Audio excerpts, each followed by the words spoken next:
بسم اللہ الرحمن الرحیم۔ ایک عورت جناب فاطمہ رضی اللہ تعالی عنہا کی خدمت میں حاضر ہوئی۔ اس نے کہا کہ میری ماں بہت زیادہ بوڑھی اور ضعیف ہے، جو نماز میں بہت زیادہ غلطی کرتی ہے۔ مجھے آپ کی خدمت میں بھیجا ہے تاکہ آپ سے سوال کروں کہ وہ کس طرح نماز پڑھے۔ جناب فاطمہ الزہرا رضی اللہ تعالی عنہا نے فرمایا، جو کچھ بھی سوال کرنا چاہے سوال کرے۔ چنانچہ اس عورت نے اپنے سوالات بیان کیے، یہاں تک کہ نوبت 10ویں سوال تک پہنچ گئی اور بی بی فاطمہ الزہرا رضی اللہ تعالی عنہا ہر سوال کا جواب کشادہ دلی سے دیتی رہی، لیکن وہ عورت سوالات کی کثرت کی وجہ سے شرمندہ ہو گئی اور اس نے کہا، میں آپ کو اس سے زیادہ زحمت میں نہیں ڈالوں گی۔ جناب فاطمہ رضی اللہ تعالی عنہا نے فرمایا، پھر بھی سوال کر، اور عورت کی تسکین کی خاطر فرمایا، اگر کوئی شخص کسی کو کام دے، مثال کے طور پر اس سے کہے کہ یہ بھاری وزن کسی اونچی جگہ پر پہنچا دے اور اس کام کے بدلے میں تمہیں 1,00,000 دینار انعام ملے گا، تو کیا وہ شخص اس انعام کے پیش نظر اس کام میں تھکن کا احساس کرے گا؟ اس عورت نے جواب دیا، نہیں۔ جناب فاطمہ الزہرا سلام اللہ علیہا نے فرمایا، ہر سوال کے جواب میں خداوند عالم سے اس سے کہیں زیادہ جزا حاصل کرتی ہوں اور ہرگز معلول نہیں ہوتی اور تھکن کا احساس نہیں کرتی۔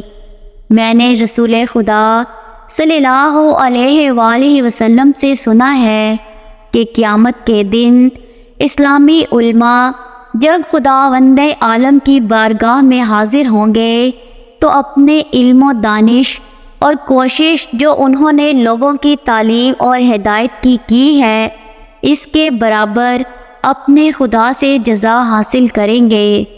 جناب فاطمہ الزہرا رضی اللہ تعالی عنہا کی رات بھر کی مناجات اور باسوز و گریہ و آزاری کبھی کبھی آپ کے فرزند کی نیند کو بیدار کر دیا کرتی تھی۔ امام حسن علیہ السلام کہتے ہیں کہ میں نے شب جمعہ اپنی والدہ گرامی کو دیکھا کہ محراب عبادت میں کھڑی ہوئی ہیں اور طلوع فجر تک رکوع سجدہ کے عالم میں ہیں اور سب کے لیے دعا کرتی ہیں مگر اپنے لیے نہیں۔ میں نے عرض کی، اے مادر عزیز، کیوں اپنے لیے کوئی دعا نہیں کی؟ تو جناب فاطمہ الزہرا سلام اللہ علیہا نے فرمایا، اے بیٹا، پہلے پڑوسی بعد میں خود۔ جناب فاطمہ الزہرا رضی اللہ تعالی عنہا اپنے فرزند کو بہت زیادہ رسول خدا صلی اللہ علیہ وآلہ وسلم کی یاد دلاتی تھی اور اپنے والد گرامی کی سفارش کی بنا پر بچوں کو پھولوں کا گلدستہ شمار کرتی تھیں اور قرآن و دعا کی تعلیم کے لیے پیغمبر اکرم صلی اللہ علیہ وآلہ وسلم کی خدمت میں بھیجا کرتی تھی۔ حضرت فاطمہ رضی اللہ تعالی عنہا فرمایا کرتی تھی کہ مجھے حیا آتی ہے کہ جب میرا انتقال ہوا تو لوگ مردوں کے تخت پر لٹا کر اور ایک کپڑا اڑا کر مجھے کندھے پر اٹھا لیں گے، اسی لیے اندیشہ ہے کہ کپڑے کے اوپر سے میرا جسم ظاہر ہوگا۔ یہی بات انہوں نے ایک دفعہ اسماء بنت امیس رضی اللہ تعالی عنہا سے کہی تو حضرت اسماء رضی اللہ تعالی عنہا نے فرمایا، جگرے گوشہ رسول صلی اللہ علیہ وآلہ وسلم، کیا میں تمہیں ایسی چیز نہ دکھاؤں جو میں نے حبشہ میں دیکھی تھی؟ حضرت فاطمہ رضی اللہ تعالی عنہا نے فرمایا، کیوں نہیں، ضرور۔ حضرت اسماء رضی اللہ تعالی عنہا نے کھجور کی تازہ ٹہنیاں منگوائیں، کوان کی شکل میں ان کو موڑ موڑ کر رکھا اور ان کے اوپر کپڑا ڈال دیا۔ حضرت فاطمہ رضی اللہ تعالی عنہا نے فرمایا، یہ تو بڑی اچھی چیز ہے، اس سے مرد و عورت کے جنازے میں امتیاز ہو جائے گا اور عورت کا جسم بھی چھپ جائے گا۔